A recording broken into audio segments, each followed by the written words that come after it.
భాషకు సాహిత్యానికి మడి మైలా లేవు. జాతి మతం దేశం ప్రాంతం భాష లేదు. అది అఖండమైనది, సరస్వతీ స్వరూపమైనది.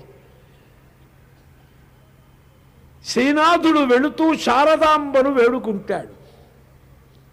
నారాయణదాసు ఎక్కడికి వెళ్ళినా కాత్యాయనిని వెతికేవాడు. తిరుపతి కవులు ఎక్కడికి ఏ సభలకు వెళ్ళినా కామేశ్వరి అని నీ కటాక్షం చూస్తున్నామనేవారు. మనకు ఆర్టిస్టు కానీ కవి కానీ పండితుడు కానీ దైవానుగ్రహంతో నడిచేవాళ్ళు. అలాగే గణిత శాస్త్రానికి కూడా దైవీ సంపద ఉన్నది. ఈ కంప్యూటర్స్, ఈ మిషనరీ, ఈ వైభవం పెరిగిన ఈ రోజుల్లో ఇప్పుడే చాలా గొప్పవాళ్ళమైనామనుకుంటే వెర్రితనం. రథం మీద వెళుతున్నాడు, దమయంతికి 2వ స్వయంవరం అవుతున్నదని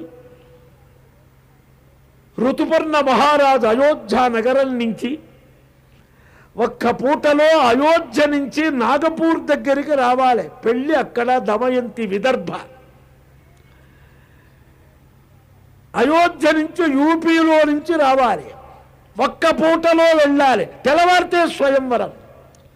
ఎవరెళ్తారంటే బాహుకుడి వేషంలో ఉన్న నలచక్రవర్తి నేను నడుపుతాను గుర్రాలన్నాడు.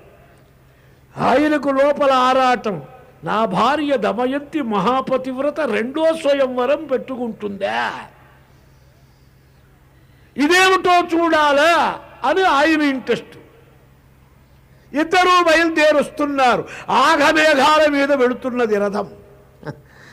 ఇంతలో ఆ వేగానికి స్పీడుకు ఋతుపర్ణ మహారాజు గారి పైన ఉన్న ఉత్తరీయం కింద పడ్డది. బాహుక కొంచెం రథం ఆపవయ్యా, నా కండువా తీసుకుంటానన్నాడు. నీ కండువా 5 యోజనాల 3 మైళ్ళ వెనక ఉందన్నాడు. ఓ నీ తస్సదియ, ఇప్పుడు పడితే ఏమిటన్నాడు? ఇది అశ్వహృదయం అన్నాడు. గుర్రాలను నలిపే ఆర్ట్ అశ్వహృదయం, మహావిద్య.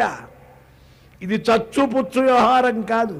లేకపోతే అయోధ్య నుంచి నాగపూర్కి ఎలా వస్తావు నువ్వు? అయితే ఆపమన్నాడు. రాజు కదండి, వాడికి కొంచెం ఇన్సల్ట్గా అయిపోయింది. నా కండువా తీసుకుంటానంటే 3.5 యోజనాల కింద ఉందంటావు, తన శక్తి ఏమిటో చూపించాలనుకున్నాడు. ఓ బాహుక, ఈ విభీతక వృక్షం ఉన్నది కదా, ఈ కుడివైపున్న కొమ్మకు ఎన్ని ఆకులు